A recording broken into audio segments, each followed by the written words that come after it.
Sí. Es que a veces el trabajo se pone intenso.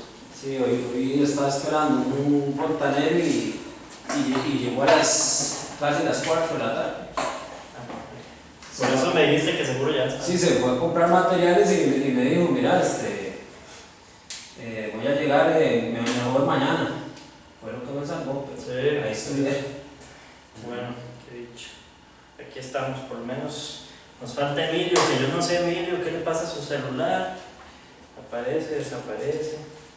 ¿Quién sabe si vendrá o no vendrá? Sí, no creo, ¿verdad? Siempre está antes. Bueno, oremos para empezar la lección 7. Dios, te damos gracias de nuevo. No nos cansamos de agradecerte la oportunidad que nos das de crecer, de formarnos, de estudiar, de aprender. Oh Dios, gracias porque tu palabra es una fuente inagotable de conocimiento, de sabiduría, de luz. Y te pedimos, oh Padre Santo, que nos enseñes a aplicarla a este conocimiento que estamos adquiriendo, a entender la historia del pensamiento cristiano, de la filosofía a la luz de tu palabra, a conformarnos a ella, a vivir de acuerdo a ella, oh Dios, a aprender de los buenos ejemplos de la historia y a rechazar los malos ejemplos, también aprendiendo de ellos. Te pedimos todo esto en el nombre de Jesús. Amén. Amén. Muy bien, ahora sí, vamos a arrancar con filosofía moderna. Entonces vamos a ver la primera filosofía moderna temprana, ¿verdad? De hecho, para esta época lo que ocurre es que se van a desarrollar dos grupos con tendencias muy definidas en el campo de la filosofía: los racionalistas en Europa, ¿verdad? En el área, digamos, en Francia, Portugal, Alemania, en la parte continental, por eso se le llama racionalismo continental, porque están del lado de la tierra, por decirlo así. Y luego están por el otro lado los empiristas, que son de Inglaterra, de las islas de Inglaterra. Entonces, yo no sé si ustedes saben que Inglaterra es una isla, ¿sí? Entonces por eso están por eso esa distinción: empiristas de Inglaterra y los racionalistas continentales propiamente. Entonces, esta guerra se convierte en una guerra entre la razón y los sentidos, ¿verdad? La batalla, el diálogo, por decirlo así, es entre la razón y los sentidos. Para los racionalistas, los sentidos son poco fiables. Para los empiristas es al revés. Para los empiristas es la razón la que no es de fiar, ¿verdad? Entonces la ven como que es muy especulativa, como que muy imaginativa, como prefieren la experiencia propiamente. Entonces, hasta ahora hemos hablado del racionalismo en un sentido amplio, ¿verdad? Hemos generalizado la idea del racionalismo como una tendencia filosófica o una tendencia en el pensamiento cristiano. Y esa categoría la seguimos manejando a lo largo de toda la historia. Pero en este punto ahorita específicamente estamos hablando de un grupo muy particular, los racionalistas continentales. Y tienen sus características que obviamente obedecen al racionalismo como lo hemos visto en el sentido general, pero también tenemos que entenderlo ahorita, en este caso, como un movimiento específico de Europa, de Francia, de Alemania, de Portugal. Entonces, en este sentido lo estamos usando en contraposición al empirismo, ¿verdad? No estamos hablando de capacidad mental o prioridad que le dan, no necesariamente, sino cuál es lo que para ellos tiene la última palabra, lo que para ellos tiene el criterio final, si es la razón o son los sentidos, dependiendo del grupo. Los empiristas tienden a ser más irracionales, ya hemos visto eso, pero ahorita no lo vamos a estudiar con más detalle. Entonces, filosofía moderna temprana, racionalismo continental. Algunas características generales del racionalismo. Vienen de la tradición de Parménides y de Platón y se dan entre los años 1650 a 1800, eso no está bien ahí, de 1650 a 1800 aproximadamente.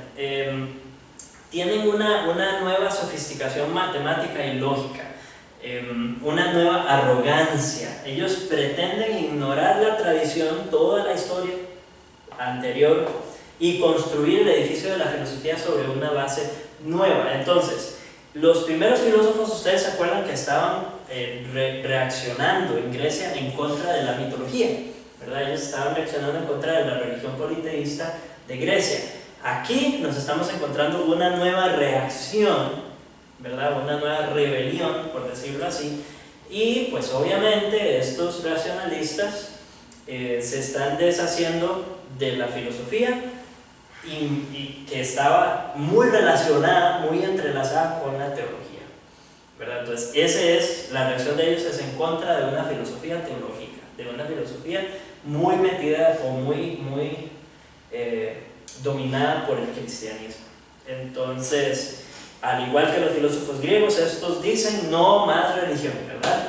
Desconfianza de la experiencia de los sentidos, como ya dijimos. Dado que los sentidos no se engañan, ya hemos hablado del ejemplo del palo en el agua, ¿verdad? Si uno mete un palo en el agua, va a parecer que está quebrado. Entonces, dado que los sentidos no se engañan y son corregidos por la razón, ¿verdad? Es la razón la que me dice, no, es un efecto de la luz, que la luz cuando pasa por el agua se refracta. Es diferente ver en el agua que ver en el aire, entonces las ondas viajan diferente, ¿verdad? Eso es una información que me da la razón y entonces corrige, por decirlo así, mis sentidos. Entonces ellos dicen que como la razón es la que corrige los sentidos, la razón debe tener acceso a un conocimiento que no está disponible para los sentidos. La meta es un modelo matemático. Ellos están buscando matematizar, sistematizar el conocimiento, conocimiento meramente racional, ¿verdad? Entonces ellos están buscando, es bien profundo, de hecho tratan de explicar matemáticamente, por medio de la matemática y la lógica matemática, todos los procesos del ser humano, toda la experiencia y el razonamiento humano. Entonces buscan axiomas autoevidentes, cosas que como en la matemática, ¿verdad? En la matemática hay axiomas autoevidentes, cosas que uno ni siquiera se cuestiona, que 1 más 1 es 2, que 2 más 2 son 4, ¿verdad? Hay cosas que no son cuestionables, no son negociables, simplemente existen, son así, son reglas. Entonces ellos están buscando eso mismo para explicar el conocimiento. Búsqueda por permitir la ciencia y la filosofía puramente racionales, que no se vean obstaculizadas, ojo, por la revelación divina. Entonces la revelación divina ahora se convierte en un obstáculo y quieren que todo sea producto de la ciencia y la filosofía puramente racionales.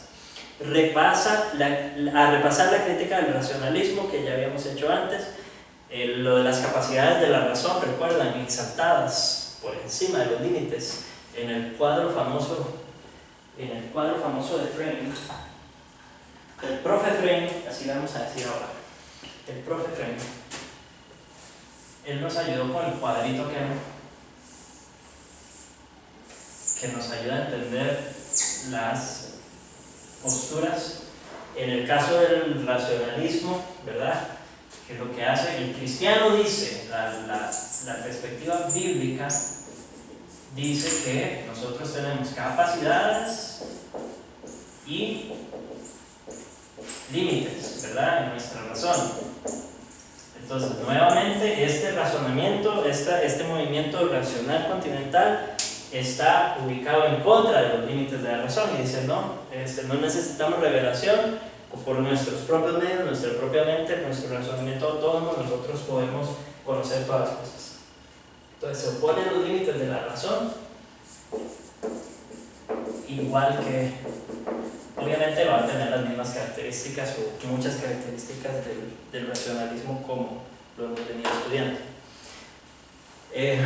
Uno de estos racionalistas es el famosísimo René Descartes, como lo pronuncian algunos, Descartes, como debería pronunciarse, de 1596 al año 1650.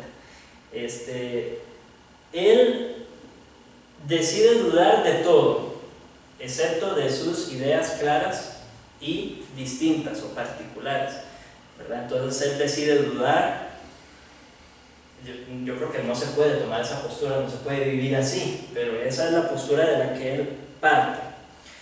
Sería dudar de todo, duda de la teología, que hasta ahora venía dominando mucho, ¿verdad? Duda de sus propios padres, suponemos, podría dudar del sacerdote, de todo, básicamente. Entonces, la pregunta que se hace es, si estoy dudando de todo, ¿existe algo entonces que sea claro, algo que sea distinto, algo que sea evidente?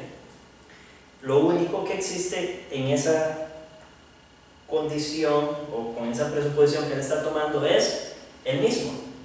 De lo único que puede estar seguro es de su propia existencia. ¿Por qué? La línea de razonamiento es esta: si yo estoy dudando de todo, lo único que es claro, certero, seguro es que estoy dudando, por lo tanto yo existo, ¿verdad? Y de ahí viene la famosísima frase de Descartes que todo el mundo cita. Él dijo dubito ergo sum, ¿verdad? Primero dudo, luego existo, y luego se ha convertido en pienso, luego existo, o pienso, por lo tanto existo. Ese luego es por lo tanto. Ya, nada más quiero aclarar eso, porque ahora no se usa este término de esa manera. Entonces, no es una cuestión de orden, no es que primero piensa y después en segundo lugar existe. No es una cadena cronológica, es una consecuencia. Luego significa por lo tanto, por eso, por esta razón. Entonces, porque pienso, entonces existo. La primera idea, dado que la duda en sí misma implica ser escéptico, el yo debe existir. Pienso, luego existo. El pensamiento de Descartes es su presupuesto más básico. Vean que todos son presuposicionalistas en alguna medida. El punto es que es lo que presuponen. Descartes está presuponiendo, su punto de partida es su razón, su pensamiento. El hecho de que como él piensa, entonces a partir de ahí él puede decir que existe. Su punto de partida no es Dios, su punto de partida no es Cristo, su punto de partida no es la iglesia, no es ninguna confesión, no es la Biblia. Vean lo que él está rechazando, absolutamente todo fuera de sí mismo.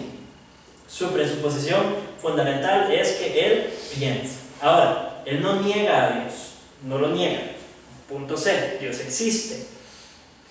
Y presenta varios argumentos ontológicos, cosmológicos, comenzando, y yo creo que ustedes posiblemente han escuchado este argumento en debates apologéticos, o si no lo han escuchado, lo van a escuchar, que la gente usa la idea de que como los seres humanos tienen una idea de Dios, y en todas partes donde usted vaya hay una idea de Dios, hay una tendencia religiosa, entonces eso demuestra que Dios existe. Pero se dan cuenta de que lo que está haciendo es partiendo del razonamiento humano. Su punto de partida es el razonamiento humano. Como los seres humanos tienen una idea de Dios, entonces Dios debe existir, porque todos los seres humanos tienen una idea de lo divino, una idea de Dios. Entonces, aún la existencia de Dios queda sujeta al pensamiento humano, queda sujeta al razonamiento humano. Ese es su punto de partida. Muy bien, punto D. El yo es algo pensante, no extendido. Estos son términos filosóficos. Básicamente los cuerpos son extendidos y no pensantes. El yo, o por ponerlo en otras palabras, el alma, el ser interior, es pensante y no extendido. La influencia de la mente sobre el cuerpo es imposible en la filosofía de Descartes. Son dos cosas que no se comunican entre ellas. Entonces, una cosa es el cuerpo, otra cosa es la mente, completamente separadas. Sin embargo, evade un poco para permitir una pequeña influencia de la mente sobre el cuerpo a través de la glándula pineal, que en ese entonces no se sabía para qué servía. Entonces Descartes dijo, la glándula pineal es esa parte donde las ideas, donde el razonamiento, donde la mente ejerce alguna influencia sobre el cuerpo, como que empuja algo, y a partir de ahí se da ya lo que es el movimiento físico, ¿verdad? Entonces, ¿qué es la idea? La idea de que algo no es extendido es que no se puede medir, que no tiene largo, que no tiene forma, etc. Esa es la idea de algo que es pensante, ¿verdad? Que no es extendido. Lo extendido es lo material, lo extendido es lo que sí se puede medir, lo extendido es lo que no piensa. Entonces vean que son las contrapartes. La mesa, ¿verdad?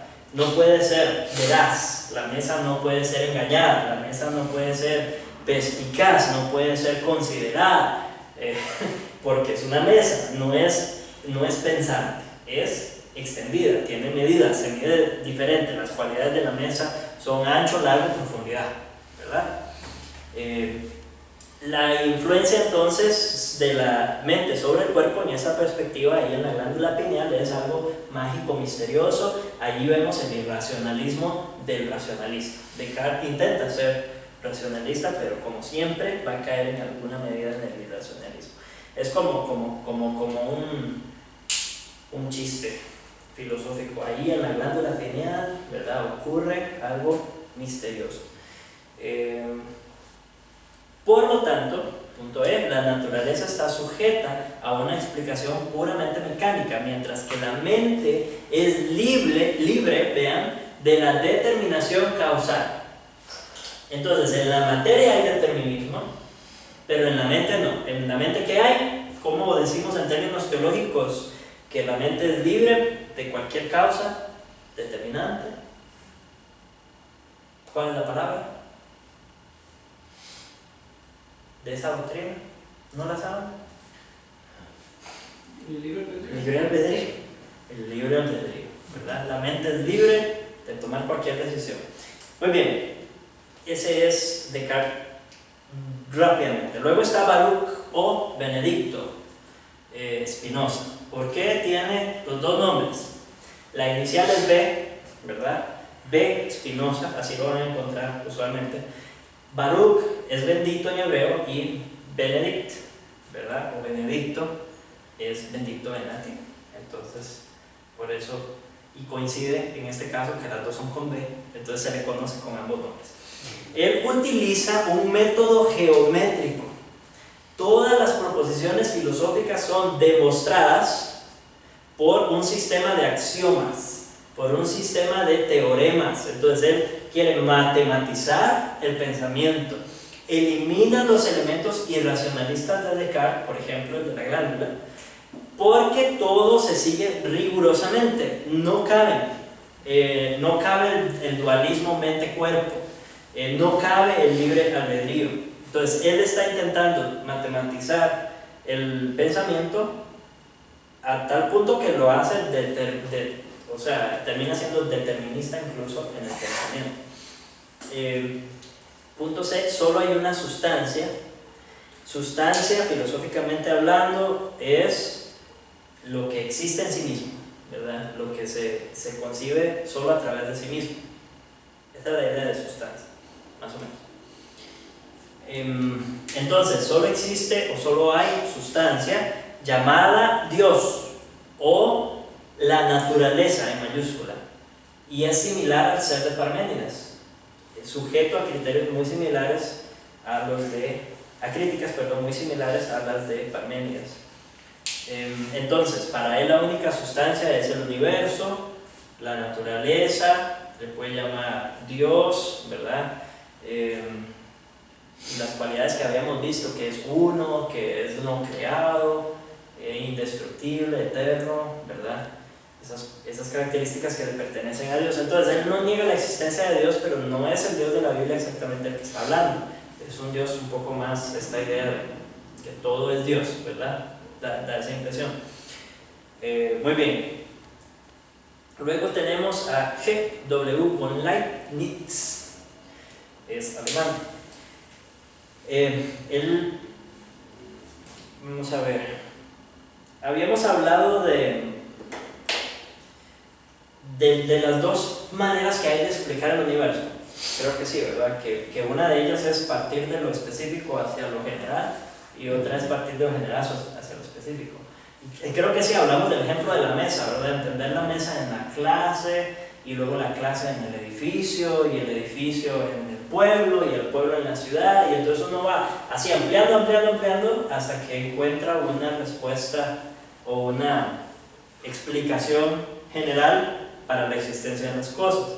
Y la otra tendencia es la tendencia de ir de lo general a lo específico, entonces buscando cada vez la partícula más pequeña que sea indivisible y que se convierta en el fundamento de todo lo que existe. Entonces, este hombre con Leibniz es idealista atomista. ¿Qué quiere decir? El atomismo es eso, el atomismo es el que busca la respuesta en el fundamento más pequeño, en aquello que es indivisible. Entonces, él dice que el mundo está compuesto por entidades mentales, ojo, indivisibles, diminutas, llamadas mónadas. Entonces, lo único que no se puede cortar más, ¿verdad? Que no puede ser materia, son los pensamientos, es la mente. Esa es la conclusión a la que él llega. Es parecido a Descartes. Cada uno se desarrolla de acuerdo con sus propias leyes internas. Entonces la materia se reduce a la mente. Es como que dijera que estamos hechos de pequeñas mentes. Eso es básicamente lo que está diciendo. Los organismos, ustedes, yo, a diferencia de otros cuerpos, se centran en torno a la mónada reina. Y la mónada reina es el alma. Entonces, aunque yo estoy hecho de muchos pensamientos, hay un pensamiento que gobierna, un pensamiento central que es el alma. Y entonces todas las mónadas de mí funcionan en armonía con esa mónada reina. No es monada, no es monada, es mónada. Vean, ellos están intentando de verdad ser racionalistas, pero caen en cosas sin sentido como estas. Ahora, aplica esta misma idea al universo, y él dice, el universo, al igual que yo soy como un microcosmos, el universo es el cosmos, está también hecho de mónadas, de partículas pensantes, pero hay una mónada reina, ¿verdad? Entonces, la mónada suprema del universo es Dios. A lo sumo, él creó el mundo y lo dejó funcionando según las leyes internas de su mónada. O bien, él ni siquiera es creador, sino una especie de mónada reina para el universo en general. Entonces, puede ser que sea creador, puede ser que no. El punto es que Dios, en su concepción, es la mónada gobernante, la mónada suprema. Muy bien. ¿Qué creó la mónada? Está tildado, ¿verdad? No hay duda de que es mónada. No, pero ¿quién la creó? ¿Cómo? ¿Quién creó la mónada? Ah, sí, esa es una de las preguntas que obviamente no van a responder. Ahora, ese es el movimiento racionalista continental. A grandes rasgos, ¿verdad? Es como, estos son los representantes más influyentes. Obviamente hubo muchos más pensadores y muchos que le siguieron el juego, el rastro. Pero en general son estos que hemos visto. Ahora viene el empirismo que se da en Inglaterra, empirismo británico específicamente en Inglaterra. Ellos se enfocan en la experiencia, llaman al racionalismo especulaciones, ¿verdad? Como ya les dije, fantasías, y la mayoría están en Inglaterra. En general, están más cerca de Aristóteles que de Platón en su pensamiento. Frente a los racionalistas, los empiristas desconfían de las especulaciones de la razón e insisten en que todas las ideas estén firmemente arraigadas en la experiencia sensorial. Tienden al escepticismo, especialmente Hume. Hume va a ser un desastre y lo vamos a ver. Él es el más consistente de los empiristas. Entonces el empirismo dice, no, solamente lo que la experiencia me dicte es verdad. Hume va a llevar esa postura, la va a llevar a un extremo tal que incluso muchos filósofos después de él van a querer alejarse, responderle, incluso empiristas. Van a ver el desastre que es llevar su forma de pensar al extremo al que lo llevó Hume. Ahora, Hume simplemente fue honesto. Él está pensando en los términos de su presuposición. Y lo que termina siendo, bueno, ahorita van a ver, es curioso que incluso los empiristas terminen rechazándolo porque realmente fue muy consistente. Muy bien. Entonces, la crítica general al irracionalismo la repasamos aquí. El irracionalismo dice: no tenemos ninguna capacidad de conocer nada, ¿verdad? Esa es la tendencia. Ahora, estos no son irracionalistas así. No dicen que no tenemos la capacidad de conocer nada. Ellos dicen: no, yo puedo conocer a partir de la experiencia, pero en última instancia terminan dudando de todo prácticamente. Se convierten en irracionalistas. Porque el empirismo es muy subjetivo, ¿verdad? Una cosa es mi experiencia, otra cosa es su experiencia, la experiencia del otro. Entonces empieza a dar un debate ahí bastante irracional. La filosofía cristiana debe rechazar ambos extremos, tanto el racionalismo como el empirismo, porque sobre una base cristiana ni la razón autónoma ni la experiencia sensorial autónoma son adecuadas como una base fundamental para el pensamiento. ¿Cuál es la base fundamental del pensamiento cristiano? La revelación, la Biblia, ¿verdad? Este es nuestro punto de partida.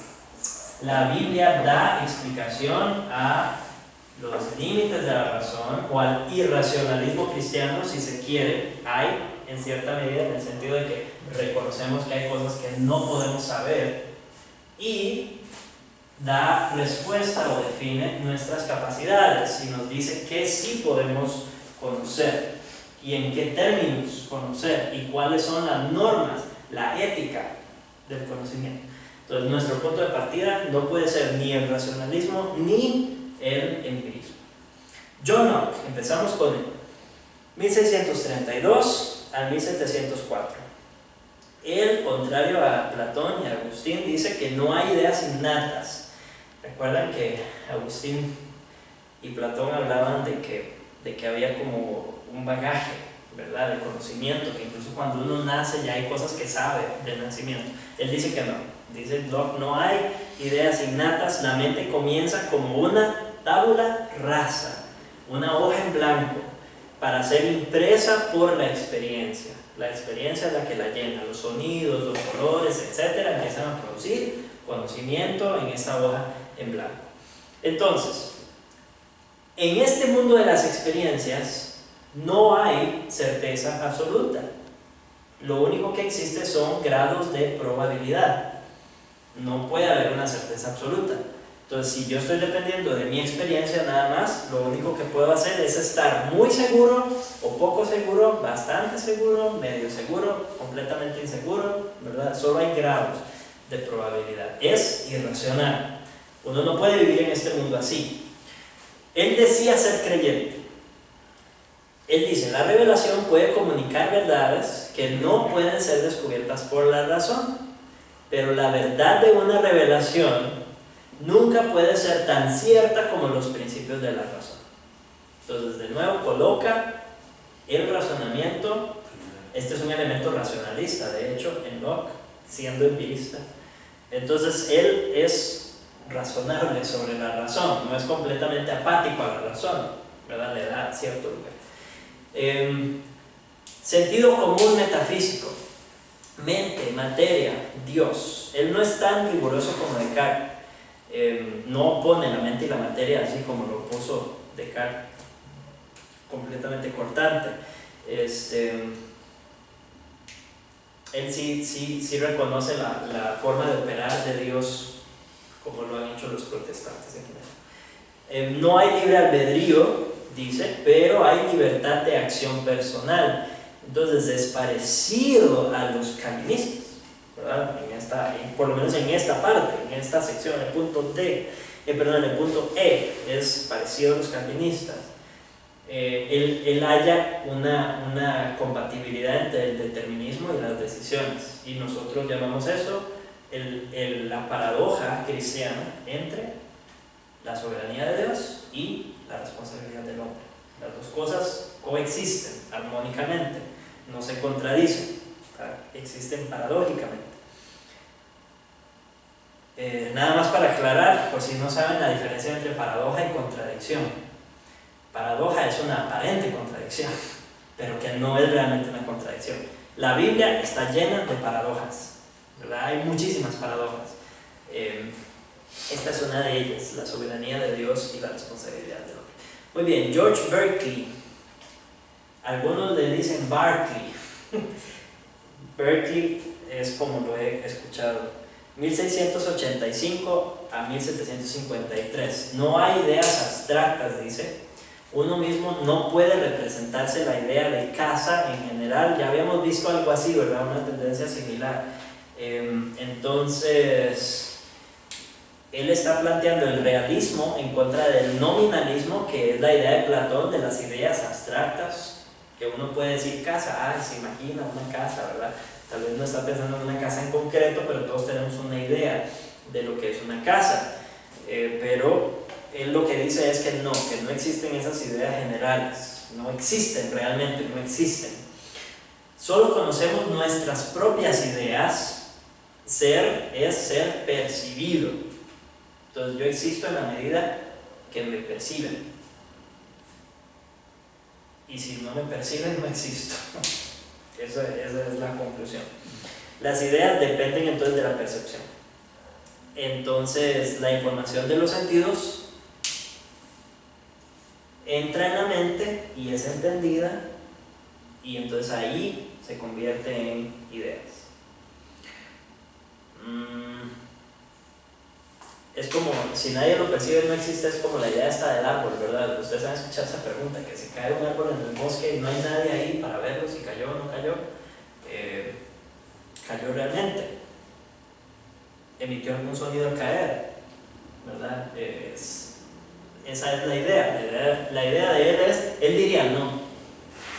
Si no había nadie que lo percibiera, no cayó, no sonó, ¿verdad? No se oyó, no emitió ningún sonido.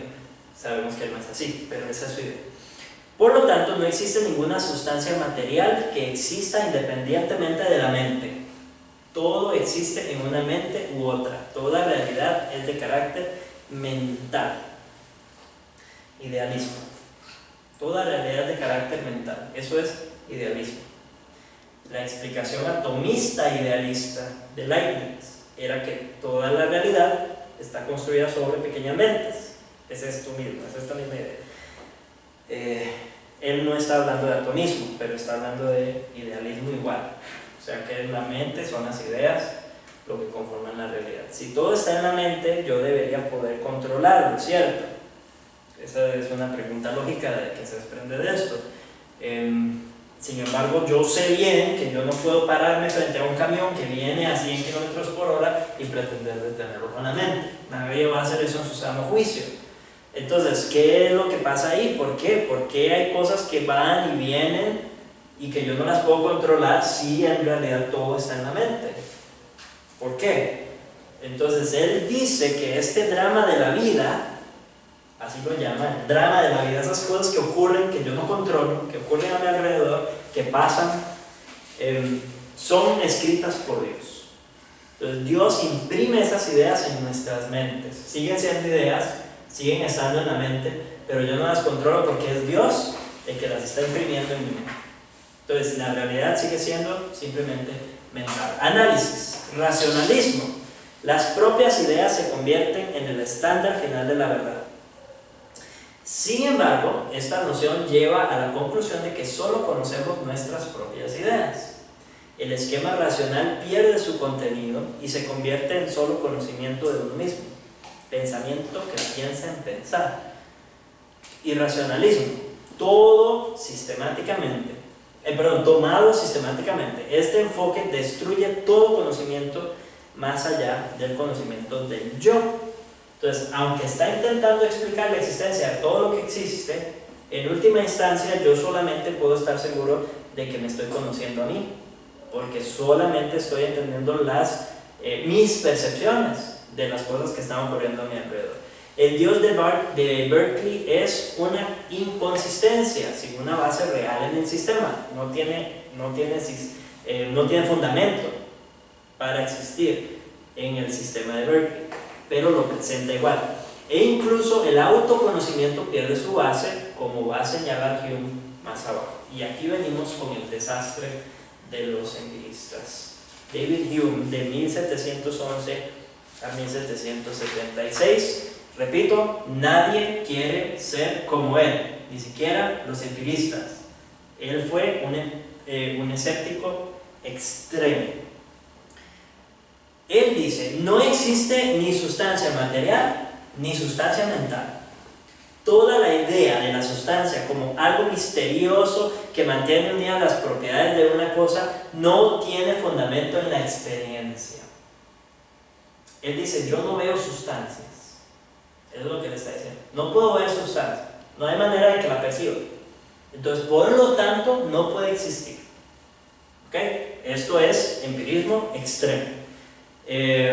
Entonces, si yo no puedo ver sustancias, quiere decir que no me puedo ver a mí mismo, porque no puedo ver mi alma. ¿Quién soy entonces? Lo que llamamos el alma no es más que un conjunto de percepciones y son diferentes de una persona a otra. No hay relación necesaria, vean esto. Él simplemente está siendo consistente. A mí me gusta en ese sentido porque nos ayuda a ver la irracionalidad del empirismo. Él dice, no hay relación necesaria entre causa y efecto. Es contrario a lo que decía Tomás de Aquino para demostrar la existencia de Dios. Y de esto depende la ciencia moderna. Pero él dice, no hay una relación real entre causa y efecto. ¿Por qué? Porque yo no lo puedo ver, de nuevo. Yo no veo hilos de relación entre las cosas que ocurren, ¿verdad? Como causa y efecto. No, yo no lo veo así. La costumbre, dice, es la que nos lleva a esperar que ciertos eventos vengan después de otros, pero no hay poder en la causa para producir el efecto. Entonces él ve la contigüidad y habla de prioridad, digamos, que hay cosas que ocurren primero y luego uno espera ciertas cosas que ocurran después, pero no ve la necesidad. Recordamos la definición de que algo exista necesariamente. Él no ve eso. Él dice, no existe necesariamente una relación entre causa y efecto. Entonces la relación entre causa y efecto termina siendo algo meramente psicológico. Él no está en contra de la causalidad. Él no dice que no debamos pensar en esos términos, pero lo que dice es que como tal no existe. Simplemente es algo psicológico, que uno por la costumbre, por el hábito, porque vive en este mundo y lo ve que ocurre constantemente, entonces así lo puede esperar y puede vivir en esos términos, pero simplemente lo está explicando de la manera más empirista posible, ¿verdad? Es completamente absurdo. Por lo tanto, no hay certeza en el conocimiento, pero para vivir debemos asumir ciertas cosas sobre las causas, etc. Debemos actuar sobre la base de nuestras expectativas causales. Entonces vivimos en este mundo en contra de lo que creemos. Creemos que no existen esas relaciones de causa y efecto, pero nos desenvolvemos para poder vivir en este mundo, nos desenvolvemos como si existieran. Eso es una grande irracionalidad, una gran inconsistencia.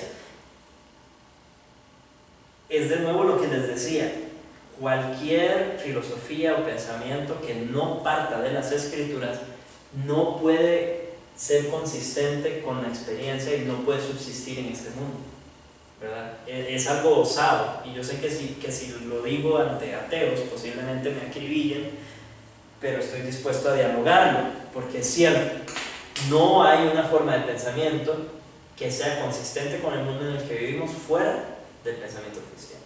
No existe. Así, no existe determinismo tampoco en el sentido de Spinoza, pero tampoco existe el libre albedrío. Vean el desastre. ya que debemos actuar sobre expectativas causales incluso con respecto a las acciones humanas. Entonces, todo se reduce a esas expectativas, basadas en el hábito, en la costumbre. En cuanto a los milagros, dice que es imposible tener suficiente testimonio para determinar si son verdaderos o no. Entonces, él dice que si alguien habla de milagros, lo primero es que o fue engañado, o está equivocado, o está mintiendo. Esas son las opciones. El milagro en sí no puede ser real. Entonces, aplicándolo obviamente al milagro de la resurrección, no hay, todos fueron engañados, o todos se pusieron de acuerdo y están mintiendo, o están todos equivocados, ¿verdad? Honestamente equivocados. Crítica de las pruebas teístas, especialmente el argumento del diseño, ¿verdad? El argumento teleológico. No podemos inferir la existencia de un Dios infinito, sabio y bueno a partir de la mera inspección de nuestras ideas. Pero el hábito de la religión no necesita romperse, entonces defiende el hábito de la religión, lo llama hábito de la religión. Otra manera de conducirnos en el mundo, simplemente para poder vivir aquí. Análisis. Es el más consistente de los empiristas. ¿Debemos hacer de nuestra propia experiencia la autoridad final? Claramente no. A esto es a lo que llegaríamos, si hacemos de nuestra experiencia la autoridad final. Para el cristiano,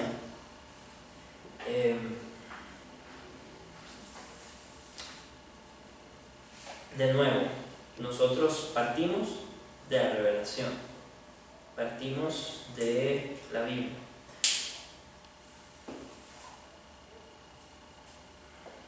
Hay una perspectiva bíblica del conocimiento, hay una perspectiva bíblica del testimonio, incluso hablando del testimonio de los que vieron la resurrección.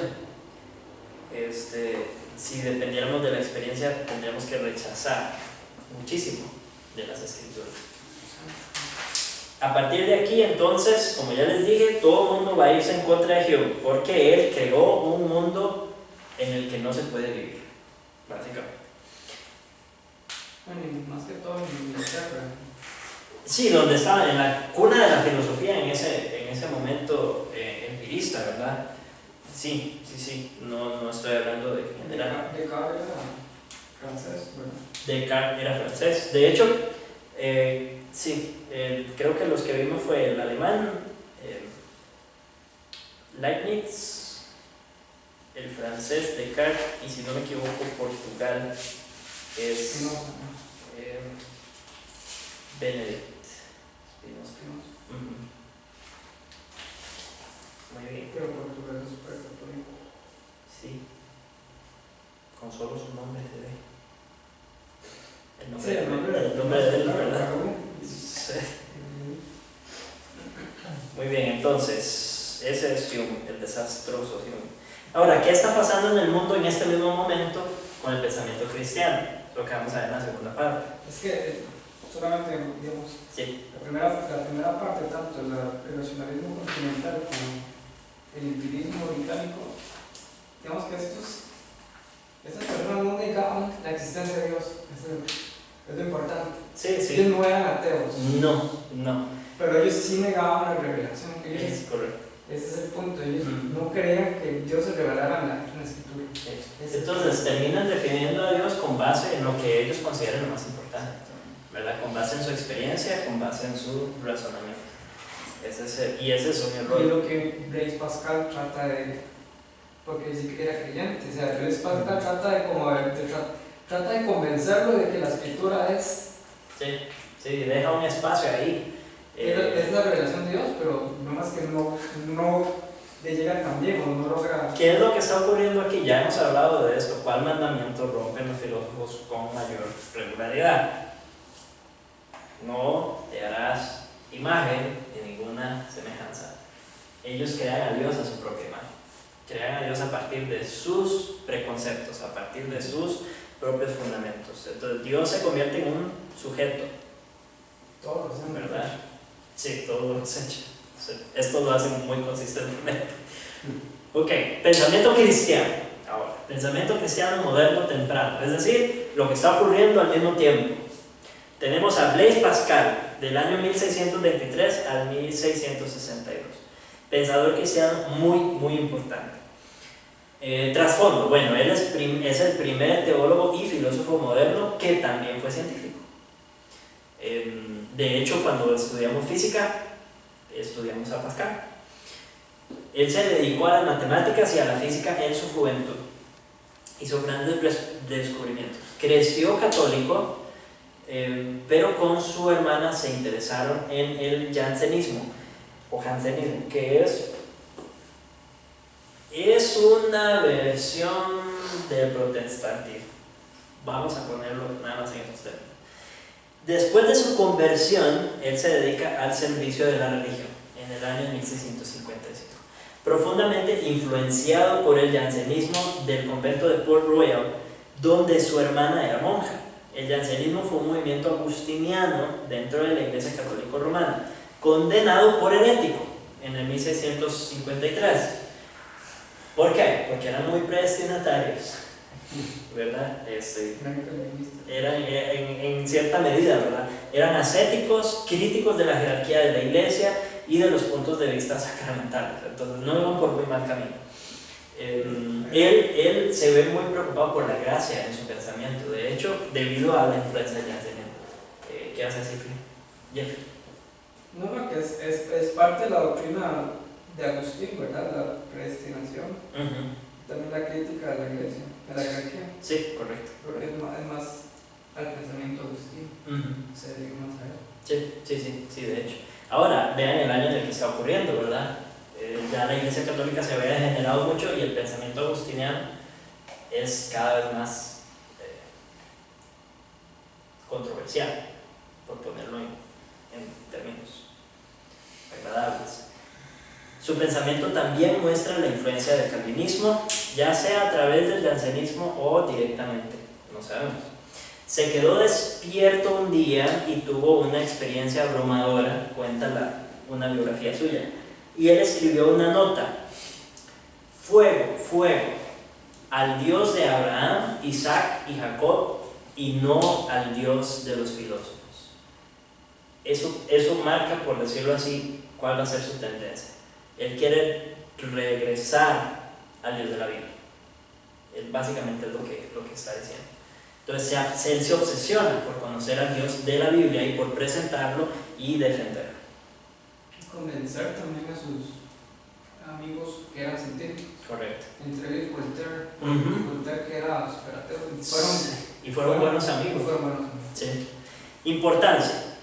Su obra principal fue Pensées, o sus pensamientos. No la terminó. Era un libro lleno de aforismos. Después de su muerte lo han publicado varias veces en diferentes órdenes, porque era como una colección de notas, ¿verdad? Una obra así, no muy claro cuál era el orden que él quería poner. Entonces lo han publicado con diferentes órdenes a lo largo de la historia.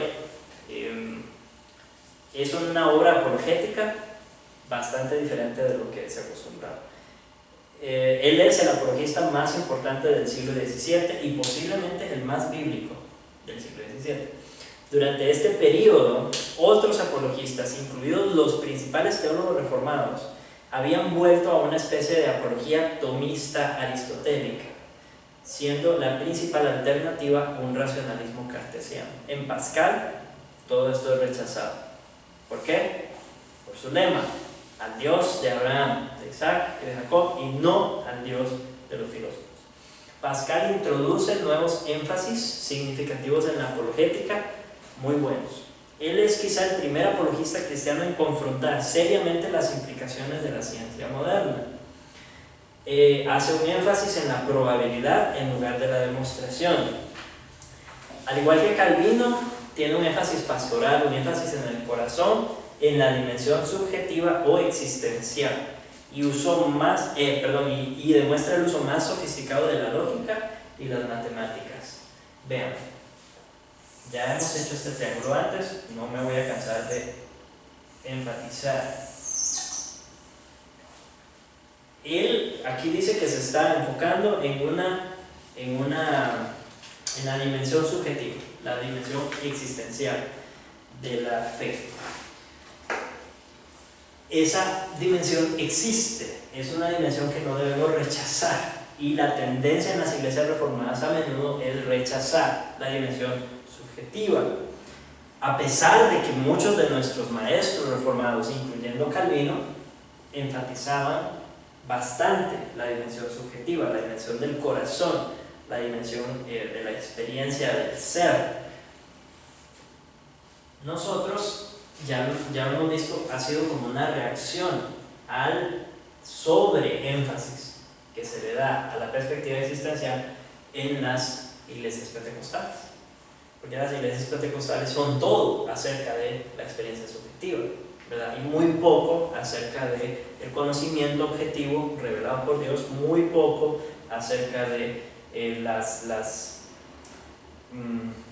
¿cómo se puede poner? Las acciones en sí, los actos que Dios manda, las cosas que Dios manda hacer, aunque también enfatizan eso un poco, pero principalmente su énfasis ha sido subjetivo, existencial, y nosotros en reacción a ellos hemos tendido a rechazar o no hablar mucho, no tocar mucho el tema de los sentimientos, el tema de la experiencia subjetiva. No podemos hacer eso, no tenemos ese derecho. Cristo en sus tres funciones viene a saciar las tres necesidades y las tres áreas o los tres, ¿cómo se puede decir? Las tres partes del ser humano, por ponerlo en esos términos. Entonces nosotros somos, voy a ponerlo en verbos: conocer, ¿verdad? Ser y hacer. ¿Sí? Nos podemos entender en esos términos. Eso es el ser humano. Es conocer, ser y hacer. Cristo viene a saciarnos en las tres áreas. ¿Cómo sacia nuestro conocimiento? Él es profeta. Él sacia nuestras acciones, viene a decirnos cómo actuar. No, rey. El sacerdote tiene que ver con la reconciliación del ser, ¿verdad? La reconciliación mía con Dios, la reconciliación mía con los demás seres humanos, la reconciliación mía con el mundo en el que vivo, y la que no le enfatizamos mucho, la reconciliación mía conmigo mismo, porque yo estoy roto y Él también me reconstruye, ¿verdad? Entonces el sacerdocio es todo sobre reconciliación. Sacerdote. Todo sobre reconciliación. Entonces, recordemos que el triángulo es perspectiva, ¿verdad? Yo puedo empezar aquí, pero siempre tengo que tomar en cuenta las otras dos. O puedo empezar aquí y siempre tengo que tomar en cuenta las otras dos. Pascal notó, no sé si conscientemente, pero su énfasis, su punto de partida, su perspectiva es primero el corazón, el ser, de ahí para. Y sí entiende todo lo demás, pero su punto de partida es el ser. Entonces está viendo el triángulo desde este ángulo, desde acá, ¿verdad? Todos tenemos una tendencia personal, hay una tendencia cultural, hay una tendencia cultural de la iglesia. Entonces podemos pensar en esos términos con respecto a nuestra fe. Para poner un ejemplo, en mi caso, yo soy consciente de que yo parto de aquí. Esta es mi forma de ver el triángulo. Yo empiezo aquí, usualmente, ¿verdad? Se me hace fácil. Yo diría que si tuviera que ponerle un segundo lugar, sería aquí. El hacer, ya la puesta en práctica, es la que más me cuesta. Ver las aplicaciones, y yo no sé si ustedes han notado eso en mis sermones, esa es mi parte más flaca, es la parte que más me cuesta amarrar las aplicaciones prácticas, las acciones a tomar con lo interno, con el corazón, con el ser y con el conocimiento. No está mal reconocer eso en la medida que, siendo conscientes, nos esforzamos por abordar las otras en las que no somos tan fuertes, porque en la medida en que honramos a Cristo en una por encima de las otras, en esa medida lo estamos deshonrando en las otras dos. Entonces, a nivel cultural, en Costa Rica y en los países latinoamericanos suele ser también el punto de partida el ser, las relaciones, todo es muy relacional, todo depende de eso. No tanto de sacar las tareas y hacer las cosas. Si ustedes lo ven, esto es casi que lo último, ¿verdad? De hecho, los pentecostales tienen su forma de evangelizar es recibir a Cristo en tu corazón. Así empiezan a evangelizar. Es correcto. ¿Quieres recibir a Cristo en tu corazón? Ajá. Eso es una muestra de que empiezan por el ser y que no les interesa tanto conocer ni hacer. Y ustedes se preguntan por qué pegan tanto en las culturas latinoamericanas. Porque somos así. Ya los latinoamericanos somos relacionales. Entonces el pentecostal, siendo muy consciente de eso, no lo hacen al propio, pero pues responde muy bien. Una iglesia como la Reformada, que parte de aquí, no pega tanto, ¿verdad? No es tan atractiva, no es tan llamativa.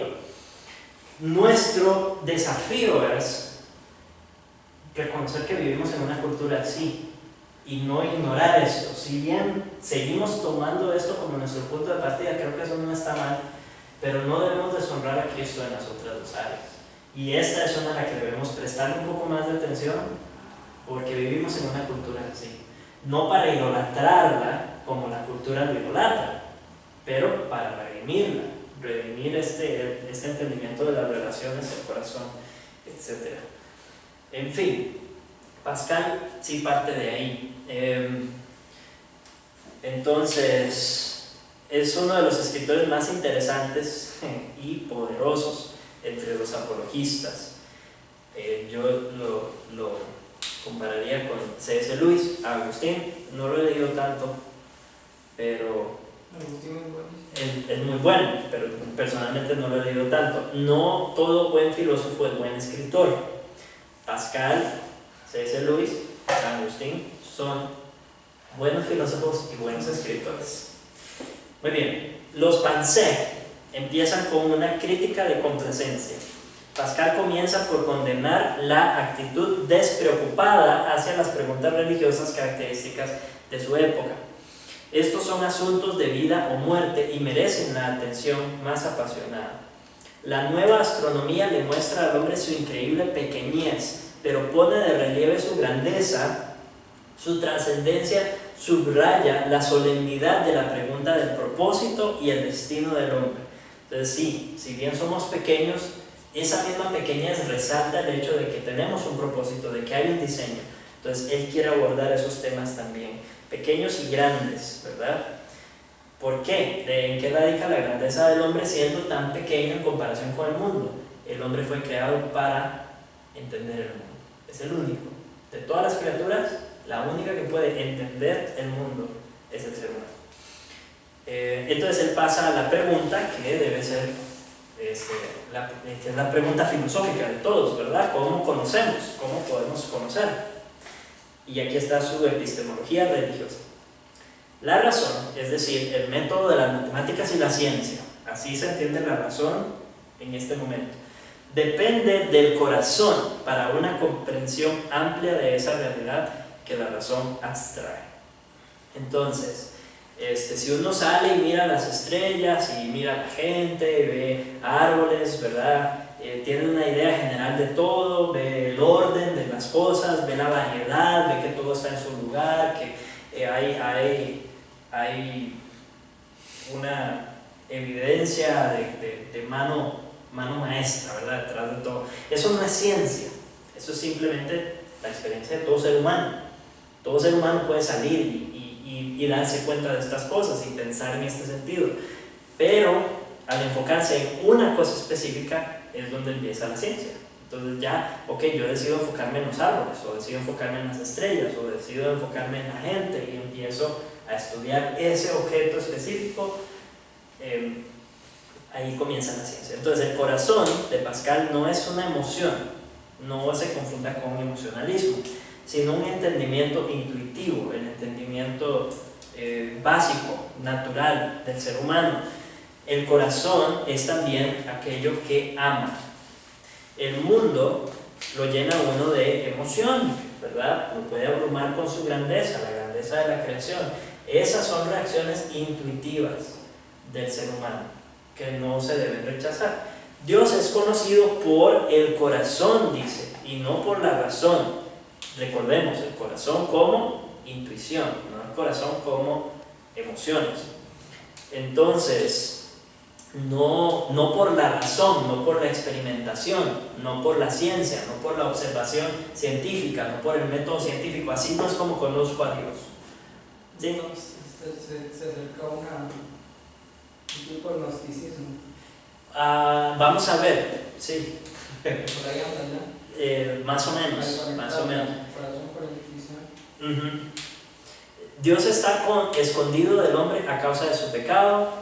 Eso es lo que él conoce de Dios, o ya cuando está hablando del tema de Dios. Dios no es un axioma, no es la primera causa de una de las pruebas teístas. Recordemos que una de las críticas que hicimos a estas pruebas es que convierten a Dios en algo impersonal. Simplemente es como si la primera causa de todas las causas, sí, el motor primario que detona todo el movimiento del mundo, el abstracto, el uno, todas las explicaciones que hemos visto, así que no están ricamente informadas por la palabra o que temen acercarse a Dios en los términos de las Escrituras, lo transforman en algo que Él no es. Y lo que critica Pascal es el hecho de que Dios es persona, ¿verdad? Que si bien es se puede decir que es la causa primaria, se puede decir que es el motor primario, eso no es Él, eso no es su persona, Él es persona, y se alcanza, se logra conocer a través del amor. La mayoría de nuestras decisiones, aunque informadas por la razón, no son determinadas por ella. El cálculo racional por sí mismo no nos dará la valentía de cruzar un puente peligroso. Entonces yo puedo estar ante un puente peligroso y me pueden dar todas las pruebas de que está bien construido, que si se ve muy peligroso igual no lo voy a cruzar. Entonces lo que él está diciendo es que incluso lo que decidimos hacer no depende completamente de la razón. A veces hay muy buenas razones para hacer cosas que si nos dan terror no las vamos a hacer. Lo mismo con las decisiones religiosas. No se llega a amar a alguien al enumerar las causas racionales del amor. Esto es válido en su pensamiento. No por decir todo lo que Dios es, vamos a concluir que o no vamos a terminar amando por describir cómo es Él. Se necesita algo más, ¿verdad? Él está viendo esa realidad, que hay algo más. ¿Qué es ese algo más? La reconciliación por medio de Cristo. No sé si Él lo va a decir, lo estoy diciendo yo. Ese algo más es la reconciliación en Cristo, para tener una relación de amor, ahora sí, con Dios, y un amor que se expresa mediante la obediencia a sus mandamientos, mediante una vida de gratitud. Entonces va más allá de simplemente poder decir yo las cualidades de Dios, sus atributos. Con poder mencionar sus atributos no significa que le ame. Aunque obviamente si le amo debería poder enumerar sus atributos, porque no puedo amar algo que no conozco, pero va por ahí el punto. Quiere ir más allá, quiere ir un poco más profundo. El amor de Dios en particular precede al conocimiento según Pascal. Comentario: hay un buen entendimiento aquí sobre el amor, etc. Y es cierto que el compromiso del corazón es anterior al razonamiento en nuestra relación con Dios. Sin embargo, hay aquí algunos elementos de irracionalismo no cristiano, ya que Pascal casi parece negar la evidencia de que la evidencia de Dios sea convincente. Entonces sí hay un lugar para la evidencia de Dios, pero no sé, le resta, por su énfasis en el corazón, termina restándole un poco de criterio a la evidencia. Pero bueno,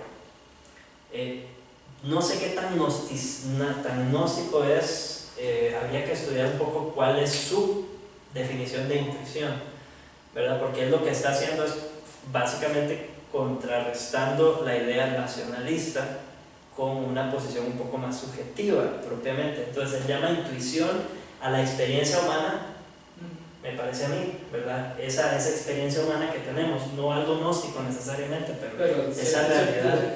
Sí, porque es como relacionar con Dios directo. Sí, no está hablando de mediación, no habla de ninguna mediación.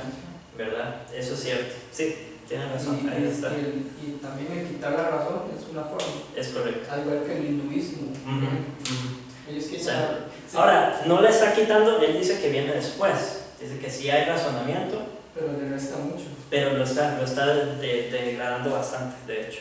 De nuevo, ¿verdad? Cae en la idolatría de una y termina deshonrando las otras dos. Incluso también se ve en su forma de vida, porque él era muy hasta ascético. Esa vida ascética. Es la influencia del jansenismo, ¿verdad? Exactamente. Una vida ascética también muy característico de los gnósticos. Sí. Muy bien, rescatamos eso, ¿verdad? Y sí tiene sus críticas, evidentemente. Saltemos la parte de la fe y pasemos al punto C, decisión religiosa.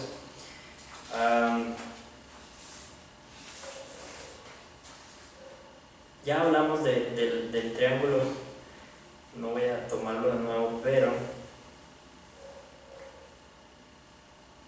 ¿cómo sé yo cuando mis ideas son verdaderas? ¿Cómo sé yo cuando mis ideas corresponden realmente con la realidad? ¿Cómo sé yo que no son meras fantasías? ¿Verdad? ¿Cómo sé yo que no me estoy engañando a mí mismo, que mis pensamientos no son especulaciones de lo que ocurre más allá de mi experiencia o más allá de mi razonamiento? ¿Cómo distingo la verdad de la ilusión? Típicamente se habla de la filosofía y en cualquier ciencia, cualquier campo de conocimiento, se habla del sujeto y el objeto, ¿verdad? Yo soy el sujeto que está estudiando tal campo, tal área, tal cosa. Entonces hay un sujeto y hay un objeto. Entonces el sujeto, si tuviéramos que colocarlo en este triángulo, ¿dónde iría el sujeto?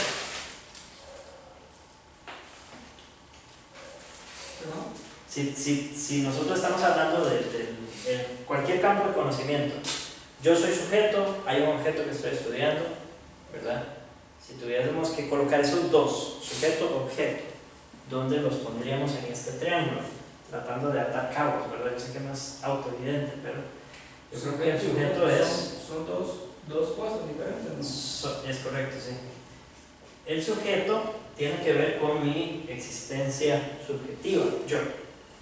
Podemos ponerlo en el ser.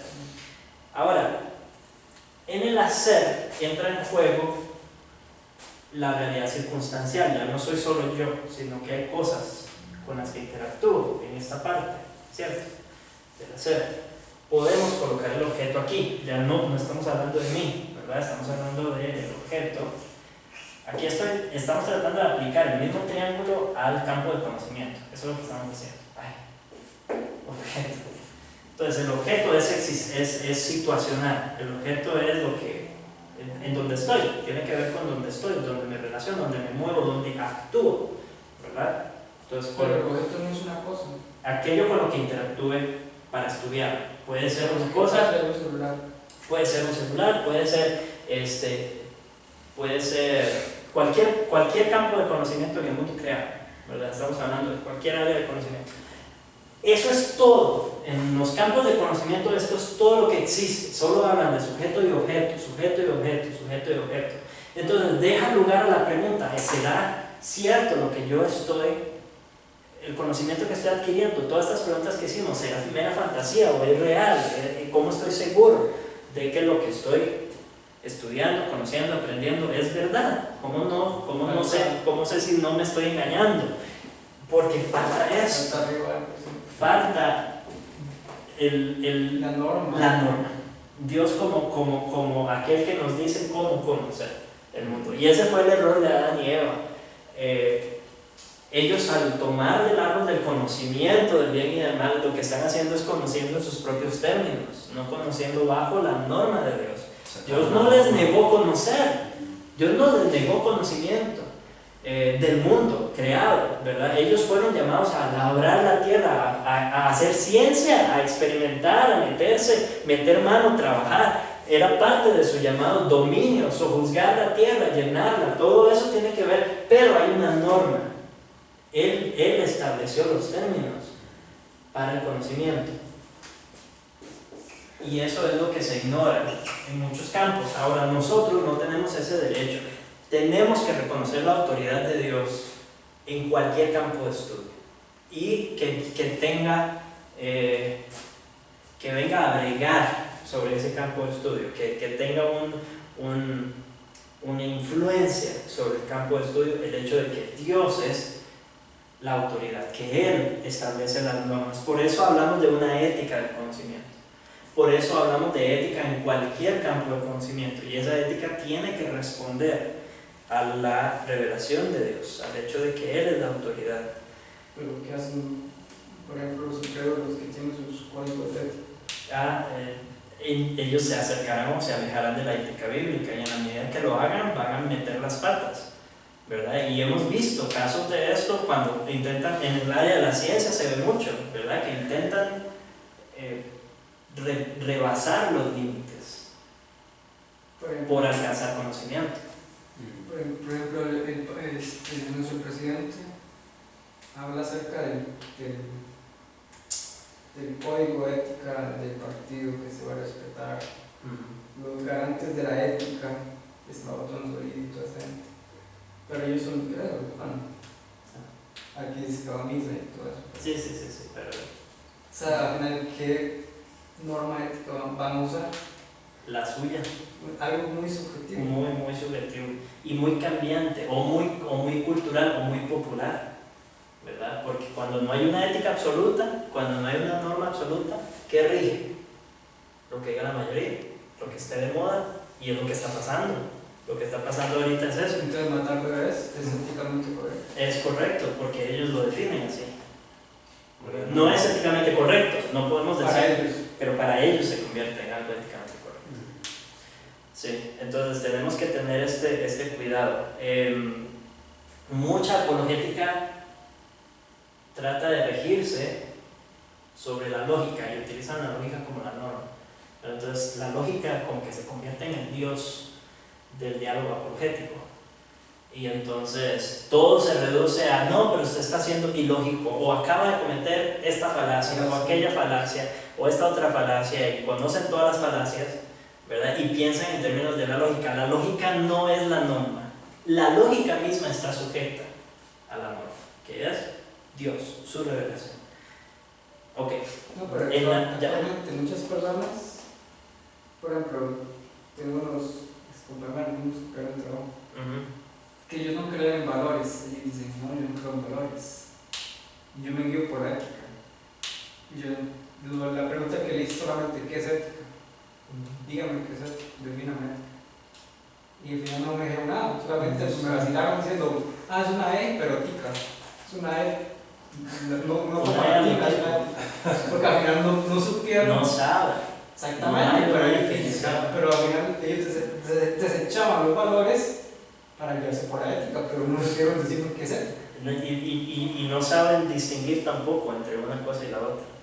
Pero ese es el pensamiento de la mayoría de los personas. Es lamentable. Y es el irracionalismo en el que hemos caído. O sea, el mundo piensa en esos términos. Lamentablemente el mundo piensa en esos términos.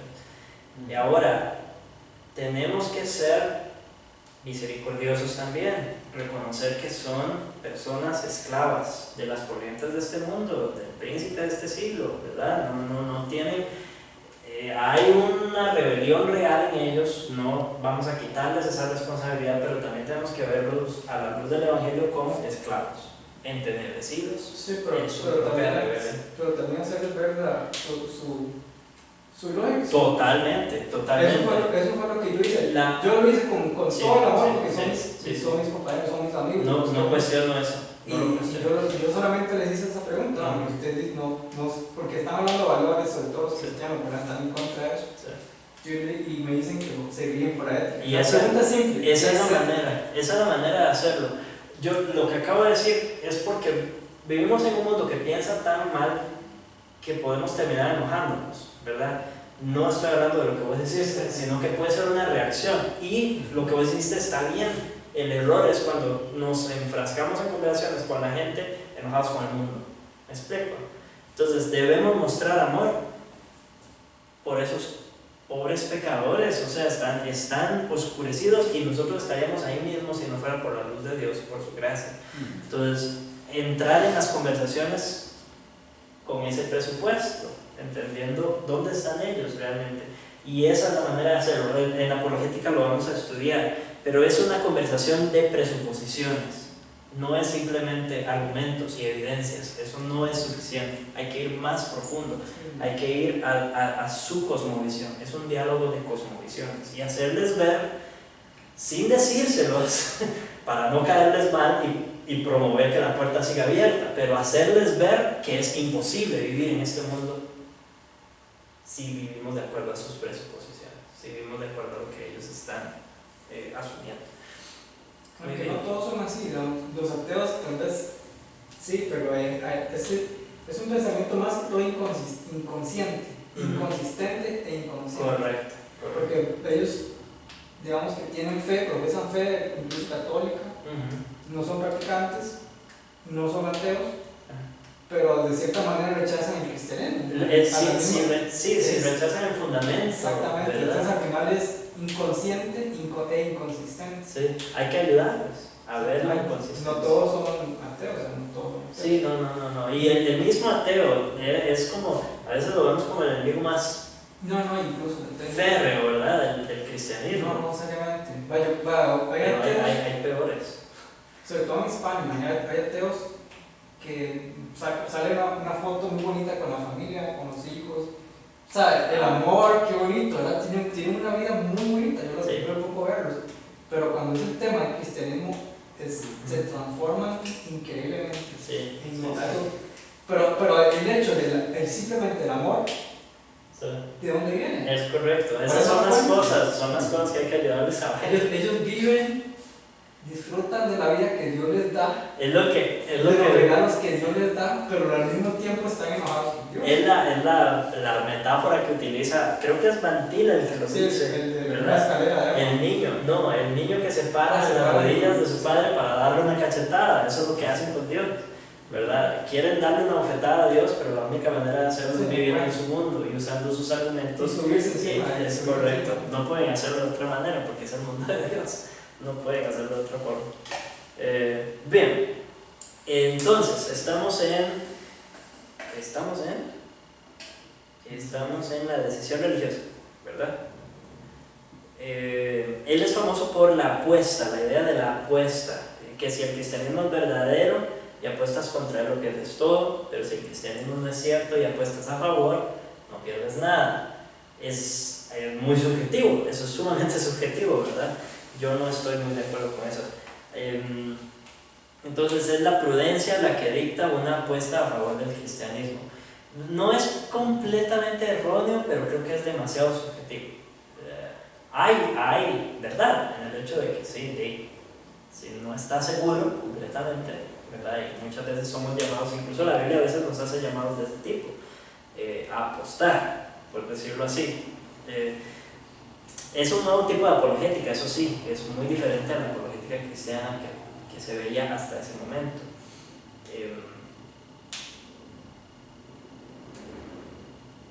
Sí, esa es una pregunta muy tonta, de hecho.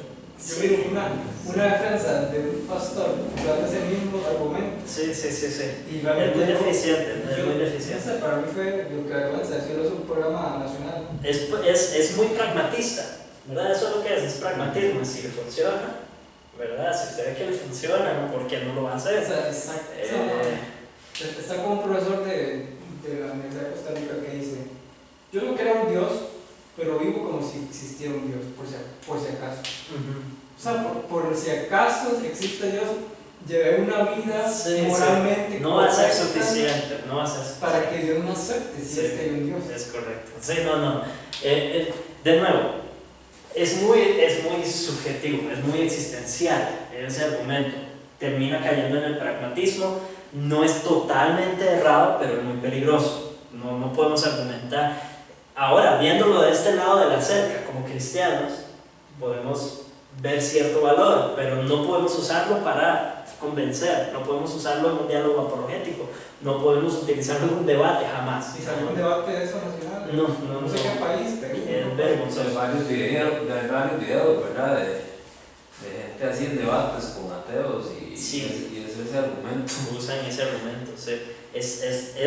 Ese argumento lo único que deja claro o en evidencia es la falta de